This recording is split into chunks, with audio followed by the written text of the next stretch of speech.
Hello everyone, welcome to our YouTube channel study with Satyendra Singh. Friends, आज के video में हम कार्य के बारे में बात करने वाले हैं कि कार्य क्या होता है, इसका मात्रक क्या होता है, ये कौन सी राशि है और इसके कुछ इंपॉर्टेंट न्यूमेरिकल को भी सॉल्व करने वाले हैं। यह वीडियो आप लोगों के लिए क्लास 9th हो या फर्स्ट ईयर हो, इन सभी के लिए इंपॉर्टेंट रहेगा। और साथ ही साथ आपके रेलवे ग्रुप डी की जो साइंस होती है उसमें इसके काफ़ी सारे क्वेश्चन और फैक्ट पूछे जाते हैं, तो सभी के लिए स्पेशली ये आपका वीडियो है, तो इसको अच्छे से देखिएगा। इसमें एक एक पॉइंट आपको यहाँ पे क्लियर करेंगे। चलिए वीडियो को स्टार्ट करते हैं और समझते हैं कार्य क्या होता है।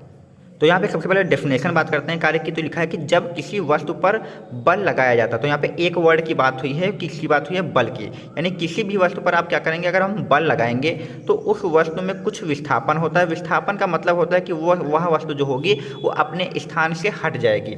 ठीक है, क्या करना है, जब किसी वस्तु पर आप बल लगाएंगे तो उस वस्तु पर क्या होगा, कुछ ना कुछ विस्थापन होना चाहिए।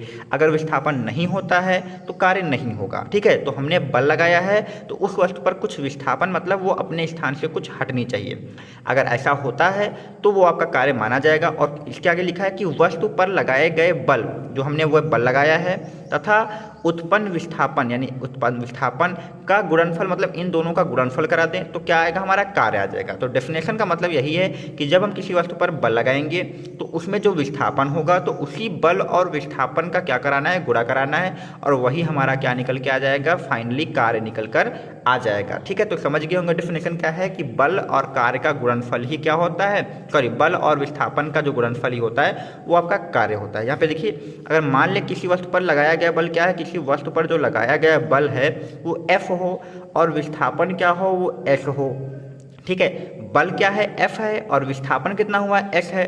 तो किया गया कार्य क्या होगा, किए गए कार्य को हम यहाँ पे किससे लिख रहे हैं, किए गए कार्य को हम यहाँ पे W से लिख रहे हैं। तो W बराबर क्या हो जाएगा, F डॉट S हो जाएगा। ध्यान रखना है कि बल और S जो हमारा विस्थापन है इनका गुणनफल होता है, और वो गुणनफल क्या होता है, अदिश गुणनफल होता है। कौन सा गुणनफल होता है, अदिश गुणनफल होता है। तो ये आपका फॉर्मूला निकल कर आ जाएगा, W बराबर F इंटू S निकल कर आ जाएगा, जहाँ पे W आपका क्या हो जाएगा, कार्य हो जाएगा, F आपका बल हो जाएगा, S आपका विस्थापन हो जाएगा। फिर बात करें कार्य कौन सी राशि है, तो कार्य आपकी अदिश राशि है। ये आपको अच्छे से याद रखना है। अब यहाँ पे एक फिगर आपके सामने बना हुआ है, इसको समझिए, फिर आपको ये और अच्छे तरीके से क्लियर हो जाएगी। जहाँ यहाँ पे देखिए, एक हमने यहाँ पे कोई वस्तु ले रखी है, ये कोई टुकड़ा है आपका यहाँ पे किसी चीज़ का, इस पर हमने यहाँ पे बल लगाया। बल लगाने के बाद देखिए यहाँ पे इसकी स्थिति क्या थी, इसके सामने थी। अब हमने इस पर क्या किया, बल लगाया। तो बल लगाने के बाद क्या हुआ कि यही वस्तु जो हमारी है ये विस्थापित होकर यहाँ पर आ गई है, यानी यहाँ से लेकर यहाँ पर आ गई। देखिए, ये पहला पॉइंट हमारा ये था और अब ये यहाँ पर है, तो इसमें कुछ ना कुछ विस्थापन हुआ है, और वो विस्थापन हमने किससे दिखा दिया, S से दिखा दिया। तो हमने इस पर बल F लगाया और इसका विस्थापन कितना हुआ, S हुआ। तो इन्हीं दोनों यानी बल और विस्थापन का गुणा जो होता है कार्य होता है। तो ये डेफिनेशन है, आप फिगर से और अच्छे से इसको समझ सकते हैं। इसके बाद यहाँ पे कुछ पॉइंट्स और यहाँ पे क्लियर करने हैं आपको, यहाँ पे ये भी देख लीजिए।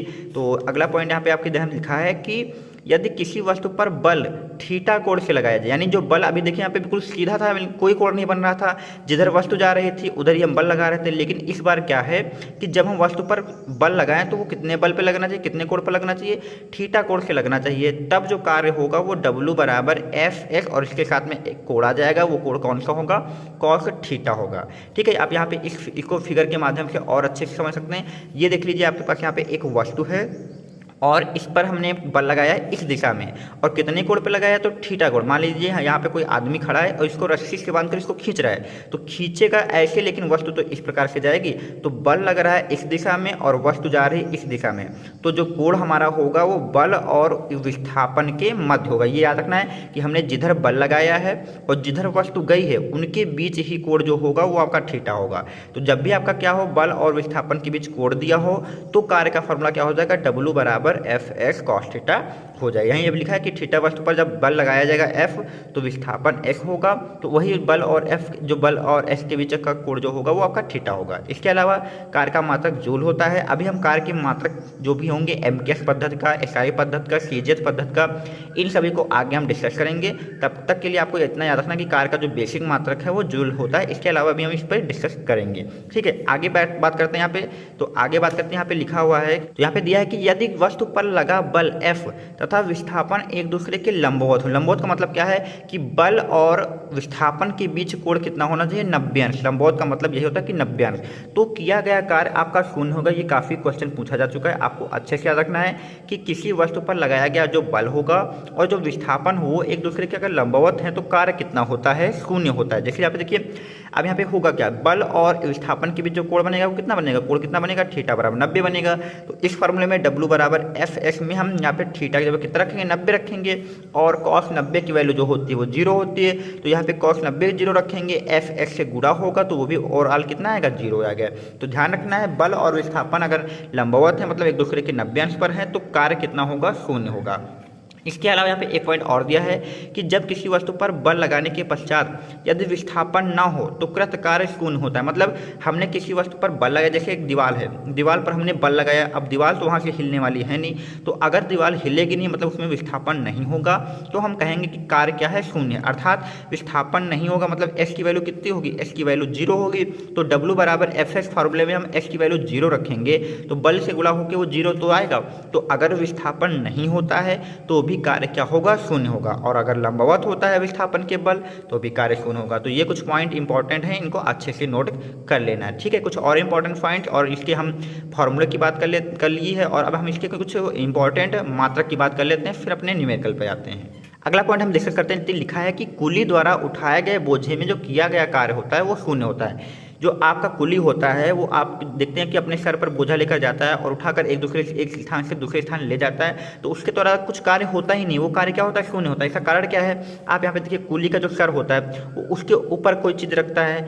अब सर के ऊपर रखने के मतलब है कि उस पर जो बल लग रहा है ऊपर से नीचे की ओर लग रहा है, और वस्तु वहाँ से एक स्थान से दूसरे स्थान पर जा रही है, तो बल तो नीचे लग रहा है और वस्तु इधर जा रही है, तो कोण कितना बन जाता है, 90 अंश का बन जाता है। इसलिए कुली द्वारा ढोया गया जो बोझा होता है उसका जो कार्य होता है वो शून्य होता है, ठीक है। ये आपको बात याद रखनी है। इसके बाद हम इसके बात करते हैं इसके मात्रक की, जो कि आप लोगों के लिए इंपॉर्टेंट रहेंगे सभी एग्जाम के लिए, खास करके आपके रेलवे एग्जाम है इन लोगों के लिए, तो आपके लिए काफ़ी इंपॉर्टेंट रहने वाला है, ठीक है। यहाँ पे बात करते हैं कार्य के मात्रक की, तो हमने आपको कार्य का मात्रक पहले ही बता देता है। एसआई मात्रक जो आपका होता है वो जूल होता है, कार्य का एसआई मात्रक क्या होगा, जूल होगा। दूसरा एमकेएस पद्धति की बात करें तो इसका मात्रक होता है किलोग्राम मीटर सेकेंड इनवर्स होता है। तो याद रखना है एमकेएस में क्या होगा, किलोग्राम मीटर सेकेंड इनवर्स ये आपका होता है। इसके बाद बात करें सीजीएस पद्धति की बात करें तो सीजीएस पद्धति में इसका मात्रक होता है ग्राम सेंटीमीटर सेकेंड इनवर्स। इसमें क्या होगा, जो किलोग्राम होगा वो ग्राम हो जाएगा, जो मीटर होगा वो सेंटीमीटर हो जाएगा। बस इतना फर्क होता है मीटर और एमकेएस और सीजीएस में, ठीक है। याद रखना, किलोग्राम वाली ग्राम हो जाएगी, मीटर वाली सेंटीमीटर हो जाएगी, और सेकंड तो सेकंड ही रहेगा। इसके अलावा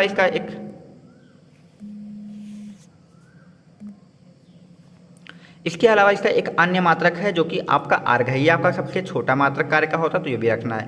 और जो जूल है ये भी आपका कार्य का मात्रक है, अर्घ भी जो आपका है कार्य का मात्रक है। तो इनमें रिलेशन होता है, ये काफ़ी पूछा गया क्वेश्चन है, वेरी इंपॉर्टेंट है, आपको अच्छे से याद रखना है। तो 1 जूल बराबर जो होता है 10 की घात 7 अर्घ होता है। क्या होता है, 1 जूल बराबर 10 की घात 7 अर्घ होता है, ये आपको अच्छे करना है। यहाँ पे देखिए कार्य का फॉर्मूला क्या है, W बराबर Fx cos थीटा। यहाँ पे F से आपका बल होता है और बल का मात्रक क्या होता है, न्यूटन होता है। S आपका विस्थापन होता है, इसका मात्रक मीटर होता है। तो कार्य का एक और मात्रक होता है न्यूटन मीटर होता है। तो सारे मात्रक आपको अच्छे से याद रखना है, न्यूटन मीटर हो, चाहे जूल हो, चाहे किलोग्राम मीटर सेकेंड इनवर्स हो, या ग्राम सेंटीमीटर सेकेंड इनवर्स हो, या फिर 1 जूल बराबर 10 की घात 7 अर्घ होता है। ये सभी इंपॉर्टेंट पॉइंट हैं, इनको अच्छे से आपको याद रखने हैं। तो ये हमारा सारा थ्योरी पोर्शन कंप्लीट हो चुका है।